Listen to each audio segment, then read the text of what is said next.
বিসমিল্লাহির রহমানির রহিম। আসসালামু আলাইকুম। আমার প্রিয় পঞ্চম শ্রেণীর শিক্ষার্থী, আমাদের বাংলাদেশ ও বিশ্ব পরিচয় বইটির অধ্যায় 12 পাঠ 2 নিয়ে আলোচনা করব। ইতিপূর্বে আমরা এই অধ্যায় থেকে একটি পাঠ নিয়ে আলোচনা করেছি। তো বন্ধুরা, তোমরা যারা এই মুহূর্তে আমার ক্লাস উপভোগ করছো এবং যে অভিভাবকগণ আমার সাথে লাইভে আছেন, এই লাইভ ক্লাসে সকলকে স্বাগত জানাচ্ছি। মাটিরাঙ্গা অনলাইন প্রাইমারি স্কুলের পক্ষ থেকে আমি মোহাম্মদ মনির হোসাইন, সহকারী শিক্ষক, ভাগ্যকারবাড়িপাড়া সরকারি প্রাথমিক বিদ্যালয়, মাটিরাঙ্গা, খাগড়াছড়ি। তো শিক্ষার্থী বন্ধুরা, আমরা গত দুটি পাঠ আলোচনা করেছি এই অধ্যায় থেকে। একটি হচ্ছে জাতিসংঘ, আরেকটি হচ্ছে জাতিসংঘের উদ্দেশ্য। আজ আমরা তারই ধারাবাহিকতায় আলোচনা করব জাতিসংঘের উন্নয়নমূলক সংস্থা। তোমরা সবাই তোমাদের খাতা কলম এবং তোমাদের বাংলাদেশ ও বিশ্ব পরিচয় বইটি নিয়ে পাঠে বসে যাও। জাতিসংঘের উন্নয়নমূলক সংস্থা, এবং তোমার এই আজকের পাঠের বিষয়টি লিখে নাও সবাই।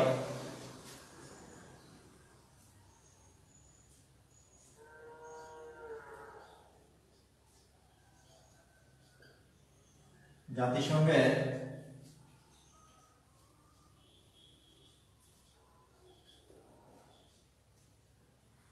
উন্নয়নমূলক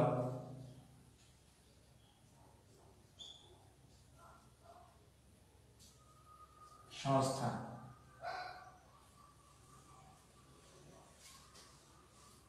তাহলে আজ আমরা আলোচনা করব জাতিসংঘের উন্নয়নমূলক সংস্থা নিয়ে। তোমরা সবাই তোমাদের খাতায় আজকের পাঠের যে বিষয়বস্তুটা আছে লিখে নাও, জাতিসংঘের উন্নয়নমূলক সংস্থা। তো তোমরা তোমাদের যে বিশ্ব পরিচয় বইটি আছে, এই বইয়ের মধ্যে যদি তোমরা 94 পৃষ্ঠা বাহির করো, তাহলে দেখতে পাবে যে সেখানে জাতিসংঘের অনেকগুলো সংস্থা দেওয়া আছে।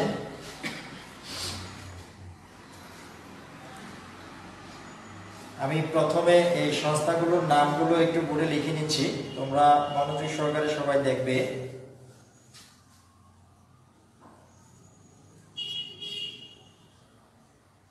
ইউনিসেফ,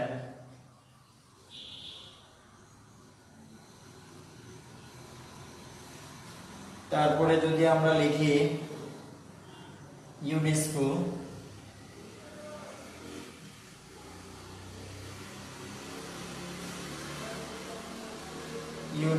তারপরে হচ্ছে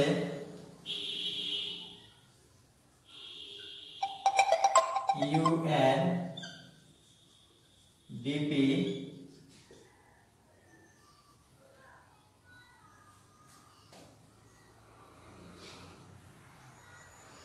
তারপরে হচ্ছে বিশ্ব ব্যাংক,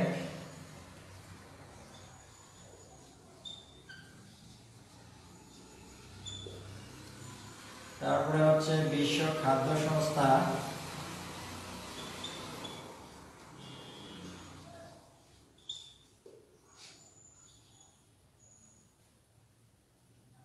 তারপরে হচ্ছে খাদ্য ও কৃষি সংস্থা।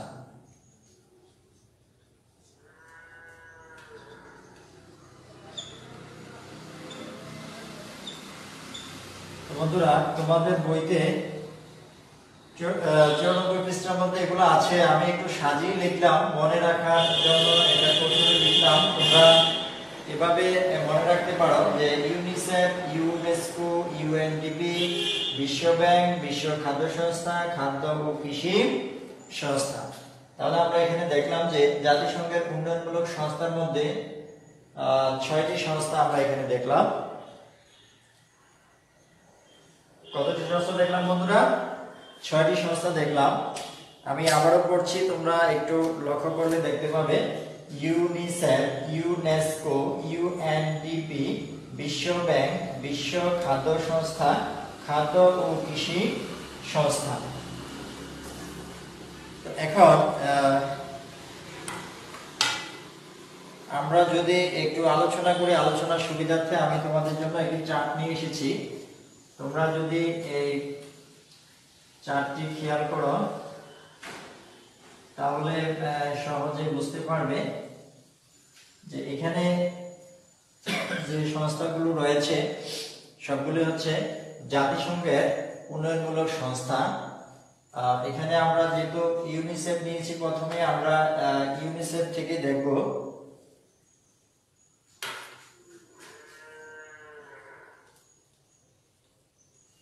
যে এখানে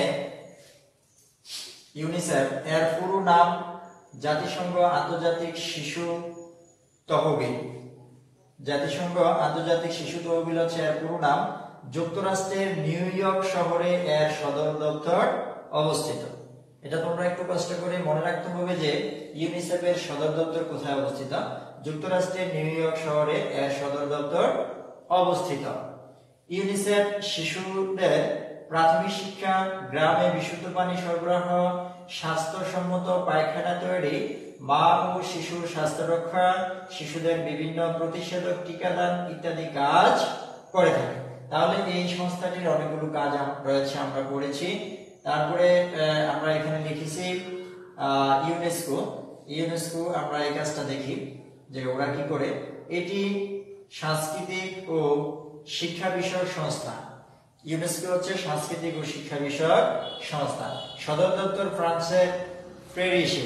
ফ্রান্সের প্যারিসে। ইউনেস্কোর উদ্যোগে 21 ফেব্রুয়ারি আমাদের ভাষা শহীদ দিবস। অর্থাৎ ইউনেস্কো আমাদের যে ভাষা শহীদ দিবস আছে সেটাকে স্বীকৃতি দিয়েছে ইউনেস্কো, এবং বিশ্ব আন্তর্জাতিক মাতৃভাষা দিবসের মর্যাদা পেয়েছে। এছাড়া এদেশের পাহাড়পুর সহ অন্যান্য প্রত্নতাত্ত্বিক নিদর্শন ও সুন্দরবন রক্ষায় ইউনেস্কো সহযোগিতা করছে। ঠিক আছে বন্ধুরা। তারপরে হচ্ছে আমরা এখানে নিয়েছি ইউএনডিপি।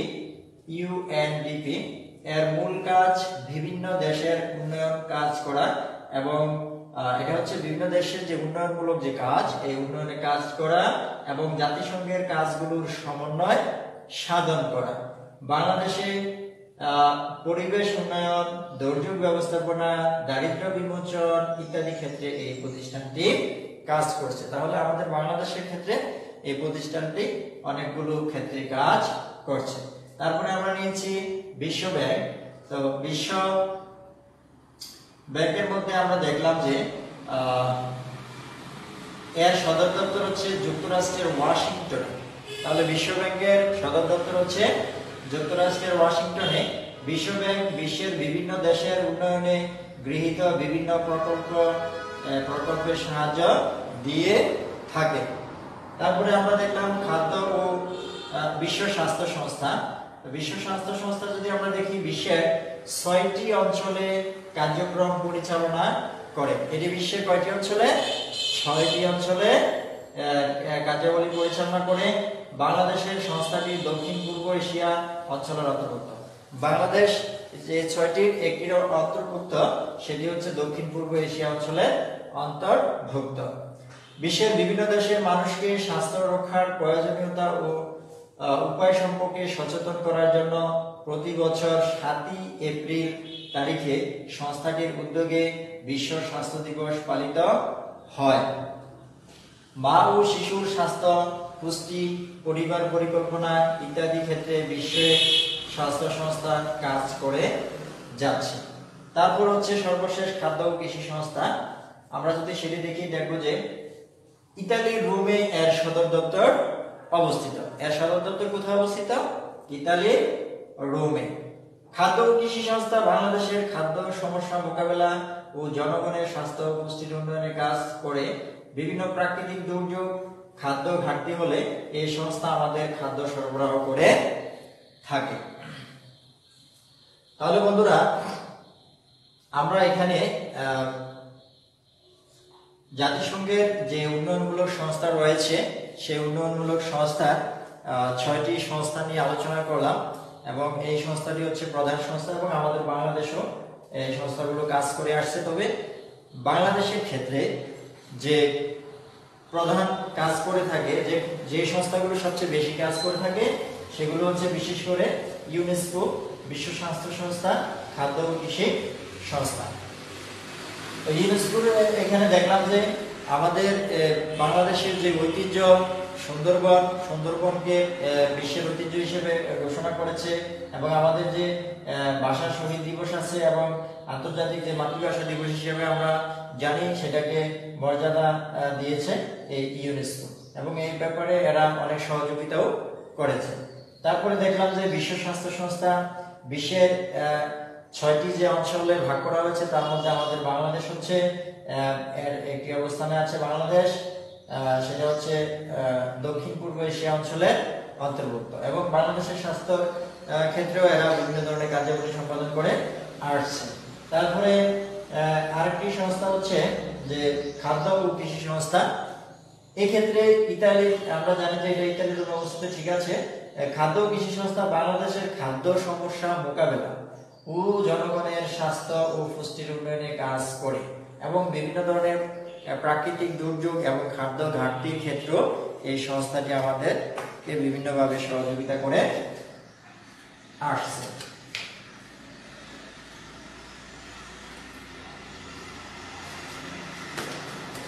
তাহলে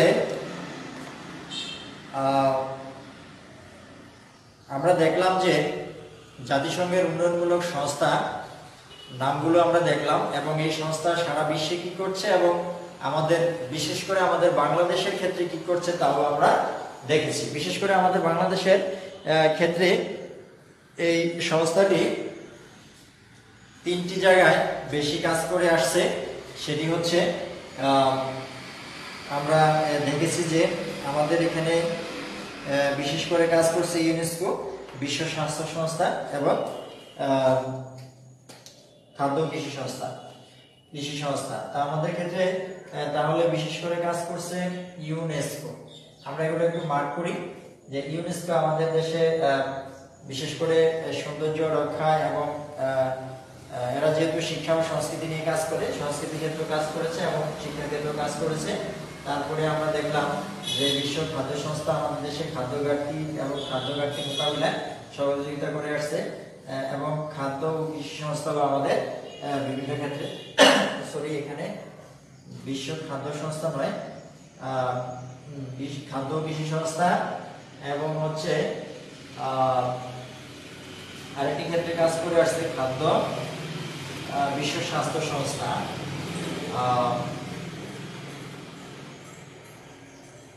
বিশ্ব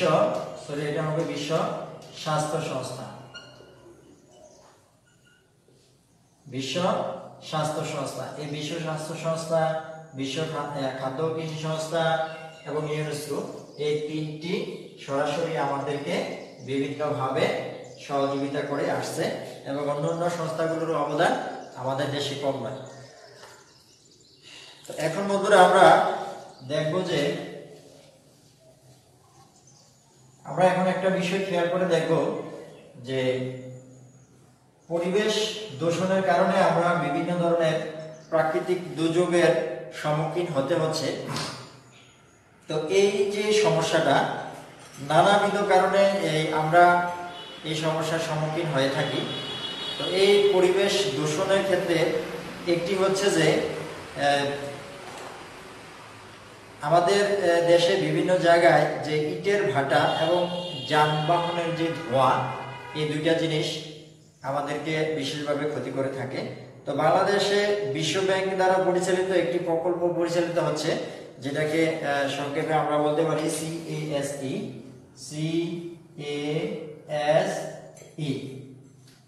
তো এটা মিনিং হচ্ছে যে clean air and sustainable environment, অর্থাৎ হচ্ছে বিশুদ্ধ বায়ু ও টেকসই পরিবেশ, সাস্টেনেবল ইয়ার এটা হচ্ছে clean air and sustainable environment, বিশুদ্ধ বায়ু ও টেকসই পরিবেশ। এক্ষেত্রে যদি তোমাদের থেকে পরামর্শ চাওয়া হয় যে এই বায়ু এবং পরিবেশ বিশুদ্ধ রাখার জন্য আমরা কি করতে পারি? তোমার কাছে যদি পরামর্শ চাওয়া হয় তোমাদের কাছে, তাহলে তোমরা কি উত্তর দিবে? একটু ভেবে বলো তো। তোমরা হয়তো উত্তর দিবে যে ইটের ভাটা যেখানে মানুষ বসবাস করে তার থেকে অনেক দূরে স্থাপন করতে হবে। ইটের ভাটা কোথায় স্থাপন করতে হবে? দূরে। ইটের ভাটা যদি দূরে স্থাপন করা হয়, অর্থাৎ মানুষ যেখানে বসবাস করে সে পরিবেশ থেকে অনেক দূরে যদি স্থাপন করা হয়, তাহলে এই সমস্যাটা আমরা করব না।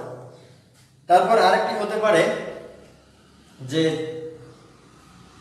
সিএনজি চালিত যানবাহন ব্যবহার করা। সিএনজি চালিত, সিএনজি হচ্ছে কার্বন ন্যাচারাল গ্যাস।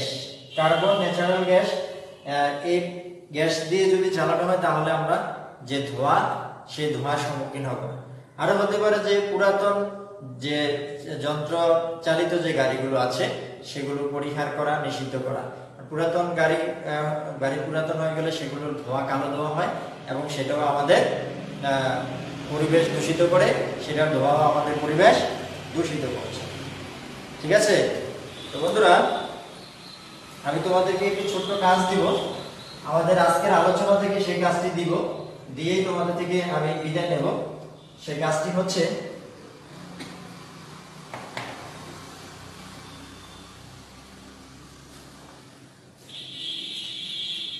এটা হচ্ছে তোমাদের বাড়ির কাজ।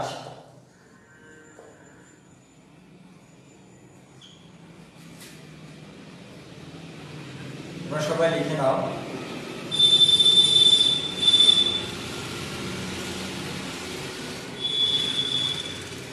জাতিসংঘের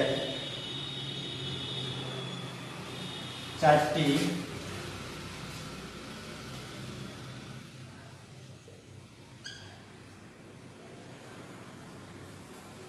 উন্নয়নমূলক সংস্থার নাম লেখো।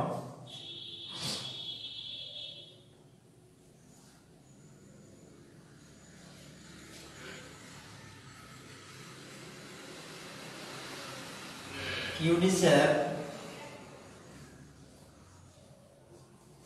কেন গঠন করা হয়েছে?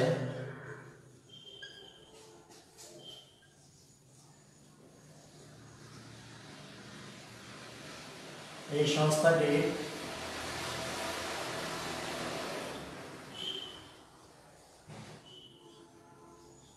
চারটি কাজ লিখুন।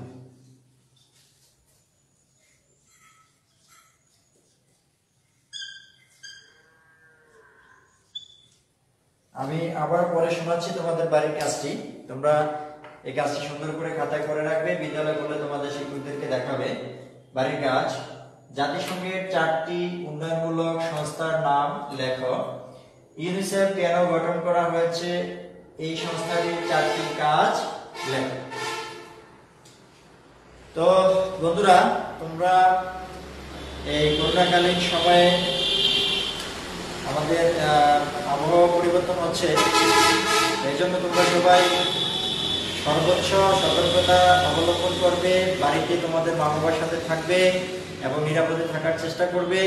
তো তোমাদের সাথে অন্য একটি পাঠ নিয়ে আগামী কোনো একটি ক্লাসে দেখা হবে। সে পর্যন্ত তোমরা সবাই ভালো থাকবে, নিরাপদে থাকবে। তো আজকের মতো এখানেই, ধন্যবাদ সবাইকে।